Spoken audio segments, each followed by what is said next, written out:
toute situation, tu maîtrises toutes circonstances, tu maîtrises cette journée, tu maîtrises les jours à venir. Père, tu maîtrises encore le calendrier de la fin des temps entre tes mains.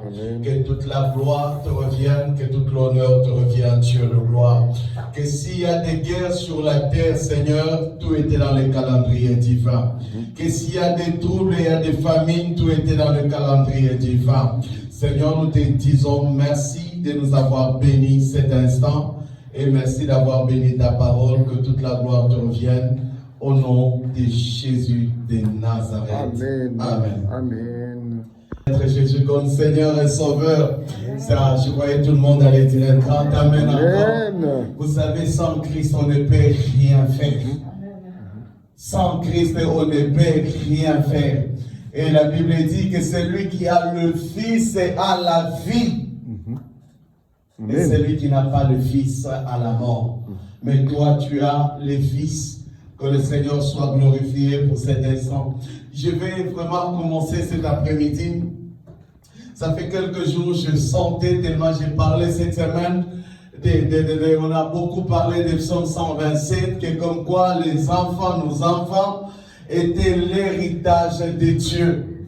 Et le fruit de nos entrailles, c'était une mérite que Dieu nous a offert. Je crois un parent encore dire un grand merci à Dieu, que combien nous sommes héritiers bien-aimés, combien nous sommes héritiers. Nous sommes héritiers, Dieu nous a fait de plus beaux cadeaux. Que Dieu puisse te donner les enfants. Ah, c'est une grâce. Amen.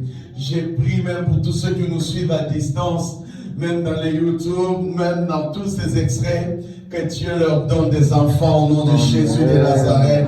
Que Dieu leur restaure, que Dieu leur bénisse. Ah, je croyais, moi, à ta place, j'allais dire un Amen pour quelqu'un qui ne suivra pas. Mais j'ai déjà dit Amen pour lui, pour que Dieu lui donne des enfants. Amen. Que le nom du Seigneur soit glorifié. Nous pouvons aussi dire à Dieu merci aussi pour tout homme et toute femme qui nous a toujours fait du bien. Peut-être il y a quelqu'un qui avait prié pour toi cette semaine, que Dieu le bénisse aussi. Ah, mon Dieu, mon roi. Que Dieu bénisse tous celui qui te soutient aussi dans la prière. C'est pas forcément que quelqu'un t'amène le poulet pour que tu lui dises un grand merci, mais un grand merci pour celui qui pense aussi à tes prières, dans ses prières aussi pour toi. Que celui qui fait mention de toi, que celui qui te souhaite au moins le bonheur que tu réussisses. Que le nom de Jésus soit glorifié. Ah, je voyais quelqu'un aller dire cet après-midi, pasteur, nous te souhaitons aussi le bonheur. Bonheur à toi, je te souhaite le bonheur aussi. Ah, je croyais quelqu'un aller dire, pasteur, nous prions pour toi. Moi aussi, je prie pour toi. Moi aussi, je te soutiens dans mes prières.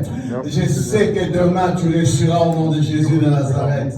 Que le nom de Jésus soit glorifié. Amen. À Dieu soit la gloire, à Dieu soit l'honneur. Je vais essayer de parler cet après-midi d'une pensée qui me montait beaucoup à cœur, mais que le Saint-Esprit m'aide à parler de cela. Je vais parler d'un homme. Un homme qu'on n'a pas l'habitude souvent de parler de lui dans cette église, dans la Bible. On va essayer un peu de parler d'un certain Tchiba. Hein? Un certain Tchiba. Qui était Tchiba? Est-ce que quelqu'un a une idée? Est-ce que quelqu'un a une pensée par rapport à Tchiba? Est-ce que quelqu'un peut m'aider derrière? Tchiba, qui il était Tchiba? On va... Arrêtez votre maman. Vous demandez si Tchiba c'est qui? À ce chéri, on te demande Tchiba c'est qui? Je vais vous parler de cet homme. Je vais vous parler de cet homme par la grâce de Dieu. Vous savez, cet homme, ce n'était pas un homme extraordinaire dans la Bible, mais il a fait quelque chose qui m'a beaucoup réjoui le cœur et que je ressentais à ce que je puisse vous en parler cet après-midi. Tchiba, il n'était pas n'importe qui. C'était un serviteur de la maison de Saül. Il était non seulement un serviteur seulement tout go, mais il était le nourrice. Vous comprenez? C'est là où que je vais essayer d'aller tout doucement. Il était le nourrice de pas n'importe qui, mais il était le nourrice des petits-fils de Saül, qui s'appelait Mephibosheth. Commençons un peu avec un texte qui va nous aider un tout petit peu à avancer. Je vais lire, on est dans 2 Samuel, on va tourner beaucoup plus sur 2 Samuel. 2 Samuel chapitre 4 et le verset 4e. 2 Samuel chapitre 4, le verset 4e. Amen. Jonathan, fils de Saül, avait un fils perclus de pied. Suivez cette lecture. Si vous la loupez, vous allez louper la pensée de suite. Perclus de pied et âgé de 5 ans, lorsqu'arriva de Jezreel, suivez, lorsqu'arriva de Jezreel la nouvelle de la mort de Saül et de Jonathan, sa nourrice le prit, oh mon Dieu, et s'enfuit. C'est bien écrit, sa nourrice le prit et s'enfuit. Et comme elle se précipitait, la nourrice, elle précipitait sa fuite, il tomba et resta boiteux. Son nom était Mephibosheth. Je suis en train de prier dans ce 9e mois que Dieu t'épargne de mauvaises nouvelles. Que Dieu m'épargne, que Dieu épargne l'Église de mauvaises nouvelles. Vous voyez, à cause d'une mauvaise nouvelle, il y a un autre drame qui va arriver. Ah, vous comprenez ça un peu? Entrons en scène, c'est comme une pièce de théâtre. Ils étaient tranquilles comme toi et moi, mais une mauvaise nouvelle arrive. La mort de Saül, qui était son grand-père, c'est que les assaillants voulaient à toute la maison de Saül. La nourrice, oh mon Dieu, elle n'a pas pris la chèvre, elle n'a pas pris les habits. La nourrice n'avait pas pris de l'or pour protéger, mais a pris le reste de Saül. J'aimerais dire à quelqu'un que tu es un reste de Saül cet après-midi. La mauvaise nouvelle vient. J'aimerais te dire que dans la vie dans laquelle nous sommes en train de vivre, il y a des choses précieuses qu'il ne faut jamais négliger dans la vie. Entre autres, la vie d'un homme, elle est trop précieuse. La vie de ton frère est trop précieuse. La vie de ta soeur à côté est trop précieuse. Mais lorsque la mauvaise nouvelle arriva, là où était la nourrice a préféré prendre Mephibosheth entre ses mains et fuir avec lui. J'aimerais parler ce matin de ces hommes, de ces femmes capables de garder des destinées.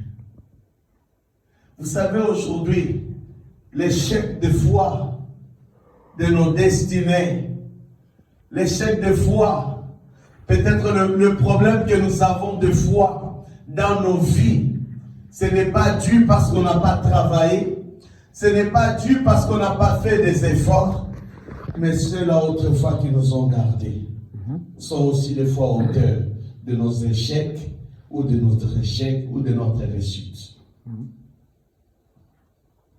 Qui t'avait gardé? Ah. Parce que là on nous parle que Mephibosheth était gardé depuis l'âge de 5 ans. C'est ce qui est dit là, non? Depuis l'âge de 5 ans, il s'est retrouvé entre les mains d'un certain Chiba, nourrice, gardien de la destinée. Frère, nos problèmes d'aujourd'hui, ceux qui ont contribué à notre avancement, à notre recul, c'est ceux qui nous ont gardés au bas âge aussi. Qui a gardé ta destinée? Et quelque chose qui va m'étonner de cet homme, que Tziba n'était pas n'importe qui. Et pourtant, il avait l'autorité, il avait le contrôle de tout le bien de la maison de Saül. Mais sa préférence, il voulait épargner Mephibosheth. J'aimerais dire à quelqu'un ou le conseiller, soit cet homme et cette femme dans cette génération qui va épargner les destinées de Mephibosheth. Apprendre à la vie à aider les gens et à l'enfant. Apprends à la vie, suivez ce message. Apprends à la vie à investir pour les autres, à investir sur les Mephibosheth. Apprends à la vie à secourir le Mephibosheth. Ah, je crois que l'église allait dire non. Amen. Apprends à la vie. Ce n'était pas n'importe qui. Il était d'une dynastie royale, ces petits-là. C'est que la royauté était encore là-dedans. Ah, mon Dieu, mon roi. C'est qui n'était pas n'importe qui. J'aimerais aussi dire à quelqu'un cet après-midi, apprends à aider les frères et les sœurs.